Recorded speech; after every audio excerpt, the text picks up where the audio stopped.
What we've wanted here are up-to-date hotels. Among the dignitaries present were the chairman of the licensing trust, Mr. Henderson. The Grand Hotel, so full of history, offers 58 refurbished rooms. Hi, welcome to the new look Ascot Park Hotel. We have a quality stadium or a quantity stadium. With a bit of cooperation, the Trust ought to be able to make conditions better than anywhere else in the country. There's certainly no need to go thirsty at the Ascot. I think the Trust has the right idea. We don't want any secrecy about drinking. We want to have hotels and restaurants serving food and drink open to the world.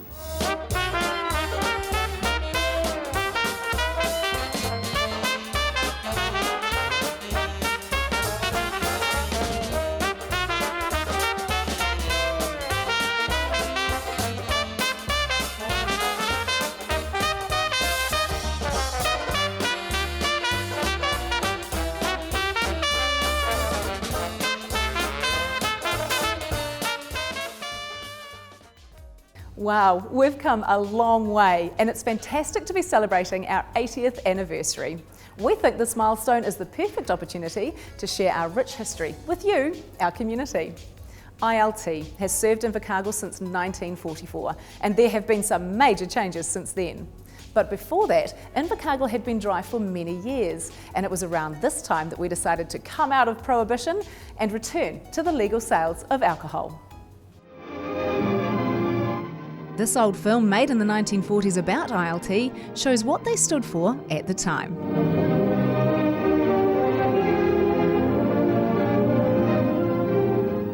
Invercargill, fifth and most southerly city of New Zealand, has been dry for 38 years. Back in 1906, the people voted licensed hotels out of their town. In the beginning, Invercargill was well planned. Foresight gave it room to move and grow. Though not as Scottish as Dunedin, it has retained the qualities of those who first stopped here. Invercargill's a solid city, a city of good business, a city where today an important experiment is in progress. Can you believe that in 1944, Invercargill had been dry for 38 years, and that we had the first licensed cafe in the whole of Australasia? It was called the Brown Owl. It was originally a coffee bar located on Esk Street, which we reopened as a licensing trust establishment on the 1st of July 1944. In accordance with the times, it adhered to strict gender divisions. Barmen served a beer to the men, while waitresses provided food and non-alcoholic beverages to the rest of the family. What are you going to have? Oh, a cup of tea and some sandwiches. I think I'll have the same. No, I won't. I'll have a glass of beer. Invercargill wasn't ready for this radical new way of drinking, and public opinion was critical. These factors, compounding with the fact that higher wages had to be paid to all licensed premised employees, sadly saw the Brown Owl revert back to an unlicensed tea room in 1949 and then eventually close its doors in 1953.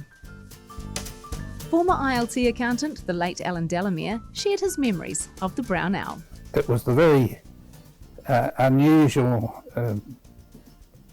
type of operation that really was its downfall, because the people who used to go in for afternoon tea weren't very pleased or interested in seeing people drinking liquor in the same room, and it sort of, the two clashed.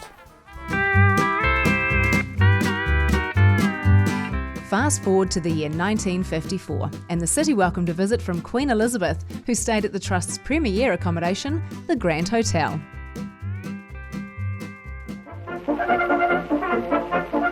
Two years later, Southland celebrated its centennial, and amongst the celebrations was a contribution to the city from ILT toward the Peter Pan statue that still sits proudly in Queen's Park today. Other local attractions unveiled around the time were the fountain in the front of Feldwick Gates and the Learners' Pool at Conan Street. In 1958, a three-stage redevelopment of the Appleby Tavern began, with the whole building eventually being replaced.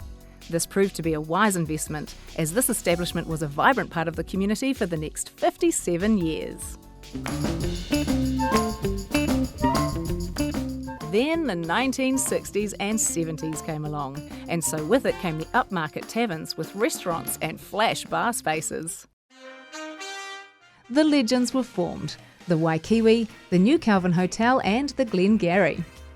Other favourites to hit the scene in later years were the Newfield and the Northern Taverns, but as times have changed, ILT has changed with them. As you can see, things were a bit different back then, but 80 years later, more than $217 million has been returned to our community, and that's something we can all be proud of.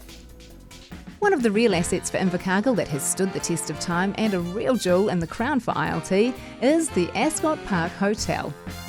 Located just on the edge of town, this is Invercargill's premier conference and event destination, with flexible meeting spaces, expert advice, and 116 rooms of accommodation. We're in the business of people. It's who we are and what we do. For the past 80 years, we've been dedicated to the training and development of our teams, earning us a reputation as an employer of choice. Along the way, we've been fortunate to have some amazing management staff and board members leading the way. Let's take a look at some of those who really pioneered the ILT in the early days. I could tell you some striking incidents of how what news emerged from sheer information picked up in hotel bars. The Licensing Trust has been a great asset, particularly for Invercargill. When the Ascot Park was built, we borrowed money from quite a number of different avenues, because you couldn't go to a bank and say, would you give me a couple of million? And we were paying very high interest rates for anything we could borrow. And not all the Ascot was built by borrowed money, but there's a fair bit of borrowed money in it. The Ascot was an interesting sort of a development, because that piece of land that Ascot's on was a number of little holdings. They were racing stables, and they were all run down, grotty looking things. The whole show was pretty swampy, and it was pretty difficult to buy from a number of different people, you see, without letting the cat out of the bag. And the cat did get out of the bag, and one of the vendors was a very reluctant vendor, and he managed to squeeze the trust right hard, because he was the only one left, you see, and he was right in the middle. They had to have him, so he got his price a lot more. I decided when the trust was formed, I'd like to be a member of it. I was interested in the formation of the Invercargill Licensing Trust from the very start, and I thought it was going to be a good thing. And I decided that I would also stand for it. Journalists don't usually stand for local bodies, but I felt I was part of the scene, really, because I was a constant habitué of the pubs. Not because I was thirsty all the time, but it's because pubs were a source of conversation, and conversation always made news. And I found that through my life as a journalist, there's some staggering news that came out of just casual conversations in hotels. So I made that my justification for going to the pub almost regularly to my wife when I got home. She accepted it somewhat cynically, but she accepted it all the same. September 2022 marked an incredible milestone for ILT and Invercargill as the Langlands was formally opened.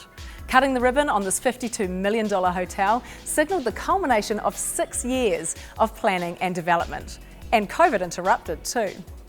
It also heralded the completion of ILT's largest single development in their history. The Langlands was designed with the community in mind, serving as a place for us to enjoy and take pride in.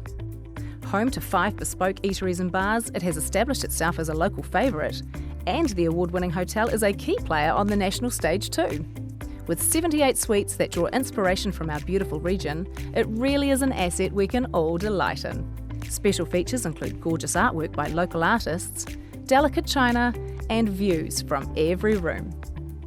With delicious options throughout the hotel, guests can choose from the Melbourne-inspired laneway bar Niche, fusion-style restaurant Meld, a bright cafe Brood, which could be called the new Brown Owl, a sumptuous lobby bar 2 doors down, and the elegant and sophisticated 360, the 7th floor bar with bespoke cocktails and canapes, plus views to die for. Awesome, thanks Jazz. $217 million donated since we began back in 1944. That's the money we've managed to achieve out of our 23 trading businesses, run by our amazing 720 ILT whānau. They're in charge of our 37 different brands. And when you look at all of those numbers combined, that puts us at a global or a national stage as a very big player. ILT and the ILT Foundation provide donations of approximately $8 million annually to over 300 organisations. Amongst many other community projects, ILT has contributed to the Civic Theatre renovation, ILT Stadium Southland, Murahiku Marae, Southland Charity Hospital, and the current museum redevelopment, Te Unua Museum of Southland. We also fund a school for local gifted and talented kids called Enrich at ILT. But these are just a few of our favourite projects. President Paddy O'Brien has a few of his own. There are several projects which we've been privileged to fund, but three stand out to me. There is the Learn to Swim program for the young children, the secondary school tertiary scholarships, and of course the one really close to my heart, the Hawthorndale Care Village. Thanks for joining us for this journey through our first 80 years. We are so proud to play our part in creating a vibrant Invercargill and look forward to what's going to be a very bright future for our community. Cheers! Cheers!